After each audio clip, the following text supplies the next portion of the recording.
25 సంవత్సరాల నిర్విరామ ఈ యొక్క ప్రయాణంలో మా ప్రస్థానంలో అంటే నేను 15 సంవత్సరాలైంది ఈ ఆసుపత్రికి మేనేజింగ్ ట్రస్టీగా బాధ్యతలు స్వీకరించి నాకు ముందు ఉన్న మేనేజింగ్ ట్రస్టీలు అయితేనేమి బోర్డు మెంబర్స్ అయితేనేమి ప్రస్తుతం ఉన్న బోర్డు మెంబర్స్ అయితేనేమి వాళ్ళందరి ఇక్కడ డాక్టర్లు అయితేనేమి నాన్ మెడికల్ పారామెడికల్ లేకపోతే నర్సింగ్ స్టాఫ్ అయితేనేమి అందరి సహాయ సహకారాలతో ఈనాడు ఈ ఆసుపత్రి ఈ స్థాయికి వచ్చింది. వాళ్ళ భారతదేశంలోనే ఎన్నో అవార్డులు పొందింది ఈ ఆసుపత్రి. అవార్డులు అంటే మాకు వెన్ను తట్టి ఆంధ్ర తెలంగాణ ముఖ్యంగా ఇప్పటి ముఖ్యమంత్రి గారైన రేవంత్ రెడ్డి గారికి కూడా నా ప్రత్యేక ధన్యవాదాలు తెలియజేసుకుంటున్నాను, తెలంగాణ ముఖ్యమంత్రి గారిని. అలాగే ఇక ఈ యొక్క సేవలను ఎప్పటికప్పుడు మా నూరి దత్తాత్రేయుడు గారు ఉన్నారు, ఆయన మా సైంటిఫిక్ అడ్వైజరు. ఎప్పటికప్పుడు అంటే అందించాలి, అవసరం లేదు మాకు, అయినా అందించాలి. ఎందుకంటే జనానికి ఒక నమ్మకం.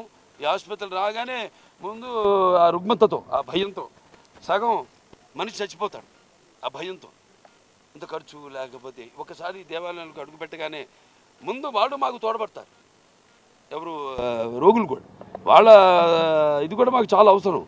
ఎందుకంటే దీంతో కూడుకున్న వ్యాధి ఇది.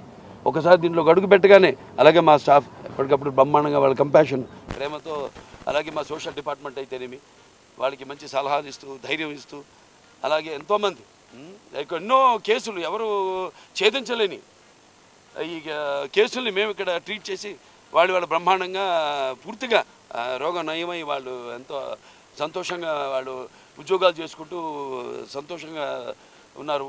అంతకంటే కావాల్సింది ఏమీ లేదు. అదే మా అమ్మగారి ఆఖరి మా కోరిక. ఆ కోరిక మేరకు మరి ఈ స్థల పురాణం అంటాం, లేకపోతే అలాగే ఆనాడు ఏ ముహూర్తాన్ని ఆయన పెట్టారు ఈ ఆసుపత్రి, అది బ్రహ్మాండంగా ఇలా భారతదేశంలోనే ఉన్న ఏకైక ఈ సింగిల్ స్పెషాలిటీ క్యాన్సర్ హాస్పిటల్స్లో మనది కూడా ఒకటి ఉండడం చాలా గర్వకారణంగా ఉంది.